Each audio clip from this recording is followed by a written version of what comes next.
다만 복리후생비는 추가적인 세부담이 없는 반면에 급여로 처리될 경우에는 딱 생각나신 게 있죠. 급여 처리되면 근로소득세 나가야 되는 겁니다. 그리고 4대 보험료도 나가야 되는 겁니다. 여기서 조금 더 갈래를 더 나눠드리면 Don't worry, doctors. 안녕하세요. 대박병원 절세비법 저자 윤창인 세무사입니다.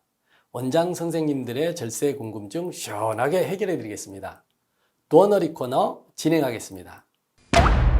KMA TV 실질적으로 대부분의 원장님들은 기숙사를 취득하기보다는 임차에서 페이닥터나 직원에게 제공할 것 같은데요. 임차 기숙사에 대해 주의해야 할 세무상 문제점은 무엇이 있는지.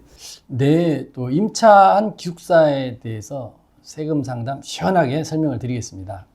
임차를 하게 되면 어떻게 됐든 간에 원장님 입장에서는 이제 임차료가 이제 지출이 되게 됩니다. 그러면 어떤 형태의 분류에 따라서 복리후생비로 처리될 수도 있고요. 이 직원에 대한 근로대가로서 또 지급하는 측면이 있지 않습니까? 그럴 경우에는 급여로 포함되게 됩니다. 그래서 이 지급한 임차료가 어떨 때는 복리후생비로 분류되고 어떨 때는 급여로 분류되는지 여기에 따라 가지고 추가적인 세금이 발생한다 이렇게 말씀을 드리겠습니다. 그럼 먼저 소득세법의 규정을 보시게 되면 사원용 주택에 이렇게 규정이 되어 있습니다. 원장님이 취득한 주택에 있어서는 무상이나 저가로 제공할 수가 있고요. 원장님이 임차할 때에는 직접 임차를 하라고 표현을 하고 있고요. 그리고 무상으로만 제공하게 되어 있습니다. 그래서 임차한 기숙사가 복리후생비로서 비용 처리가 되려면 원장님 명의로 직접 계약을 해야 되고요. 저가라도 받으면 안 됩니다. 무상으로 제공을 해야 됩니다. 그래서 저가라고 표현하는 내용은 현실적으로 원장님들이 이렇게 이제 운영을 할 수 있습니다. 제가 페이닥터 간호사 직원분들에게 한 달 지원해 줄 수 있는 기숙사 임차료는 50만 원입니다. 추가로 더 지출하거나 더 좋은 집에 사실 수 있다라고 하시면 더 높이 올라간 금액은 직접 부담하시기 바랍니다. 이렇게 현실적으로 운영이 되고 있는데요. 이 부분은 무상이 아닌 저가 일부분을 이제 부담을 해주고 있는 부분이기 때문에 이런 경우에는 복리후생비가 되지 않고 이제 급여에 해당되게 됩니다. 여기서 또 원장님도 오해가 되실 수 있는데요. 병의원 입장에서는 복리후생비로 비용 처리되나 급여로 비용 처리되나 병의원의 경비로 비용 인정되는 것은 동일합니다. 다만 복리후생비는 추가적인 세부담이 없는 반면에 급여로 처리될 경우에는 딱 생각나신 게 있죠. 급여 처리되면 근로소득세 나가야 되는 겁니다. 그리고 4대 보험료도 나가야 되는 겁니다. 여기서 조금 더 갈래를 더 나눠드리면 원장님이 운영하시고 있는 병원이 네트급여로 운영하실 수도 있고 크로스급여로 운영하실 수도 있습니다.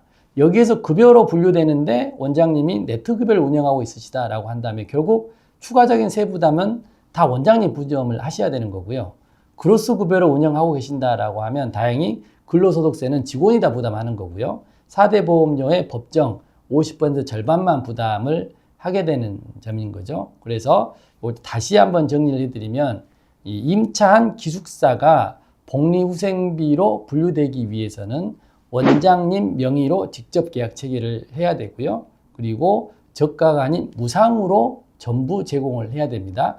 그리고 페이닥터 간호사 직원분 중에 가족이나 특수관계가 있어서는 안 되고요.